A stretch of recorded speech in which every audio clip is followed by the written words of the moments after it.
Thank you for taking the time to listen to my speech regarding the COVID-19 pandemic. My general goal in this speech is to inform you guys about the pandemic, and by the end of the speech, I hope you all have a deeper understanding regarding the pandemic and the importance of being cautious about your health and the health of others around you. To start off, there are about 1.6 million confirmed cases of COVID-19 in the United States and about 60,000 deaths, and that's from about a month ago, so it's probably gone up by now. These numbers shouldn't necessarily scare us, but make us more cautious. This is especially important for older people who are more high risk. But that means it is important for everyone because everyone knows a person who is older or who has underlying health conditions. I used to be one of the people that didn't take the coronavirus scare seriously. It took me a lot of shock and sometimes fear to get to the place I am today, informed and cautious. My hope for you, my audience, is to skip over the shock and the fear.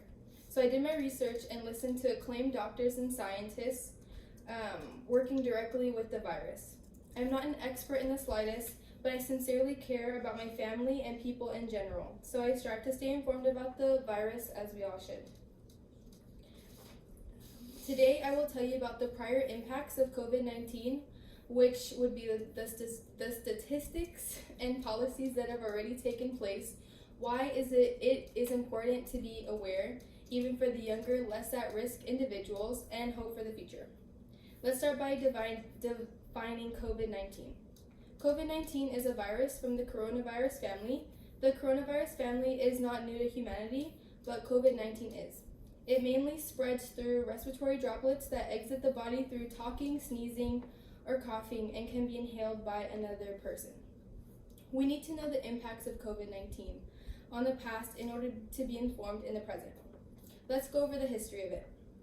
All of the serious coronavirus the world has dealt with, such as MERS, SARS, and now COVID-19, have their origin in bats. So it's presumed that COVID-19 came from an animal reservoir in China, but nobody really knows for sure. It may have been an animal-to-person spread in Wuhan, China.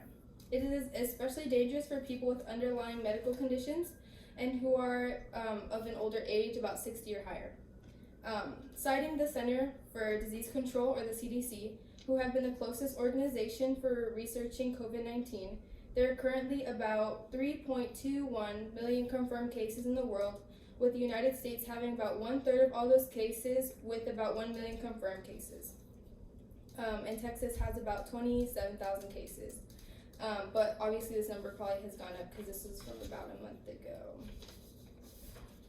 All over the world, leaders of the government have been implementing a stay-at-home order to prevent contact as much as possible, therefore limiting the spread, although some states and countries are considering opening up again. Now that you know the origins and numbers behind the COVID-19 outbreak, I will now address why it is so important to be cautious, even being a person that is not necessarily at risk. It is important for younger and less at-risk individuals to be cautious as well.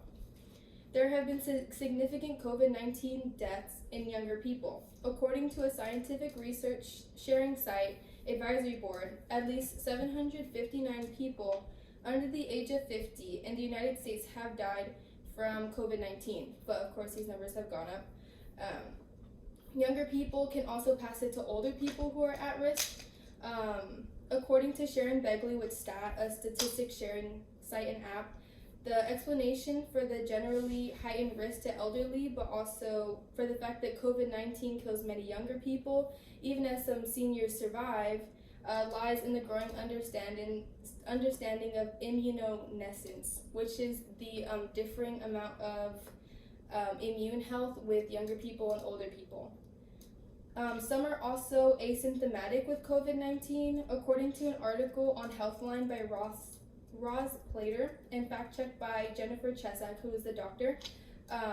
Researchers say 25% to 50% of people with COVID-19 are unaware that they have the virus. Now that you know the facts, you should know how to protect yourself and to not be intimidated. It is impossible to hope for the future even during a worldwide pandemic. We can do this by social distancing. According to the Center for Evidence-Based Medicine, although limited, the best available evidence appears to support social distancing measures as a means of reducing transmission and delaying spread. Also, staying at home. It is really early to prove, but research lends itself to social distancing lowering the cases, and also just taking care of yourself. According to Sarah Reichert from the Mayo Clinic Health System, taking care of yourself is important so you're equipped to help your family through this time. And in conclusion, being informed on COVID-19 is important for everybody. Now that we know the prior impacts of COVID-19, like statistics and policies that have already taken place, and why it is important to be aware, even for younger and less at-risk individuals, and we can have hope for the future.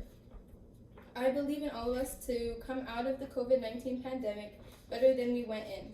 I personally find comfort in listening to what scientists and doctors have to say about COVID-19. All this leaves me knowing that by social distancing and staying at home, I'm already doing a great deal to help slow the COVID-19 pandemic. So I hope everyone does their part. Thank you.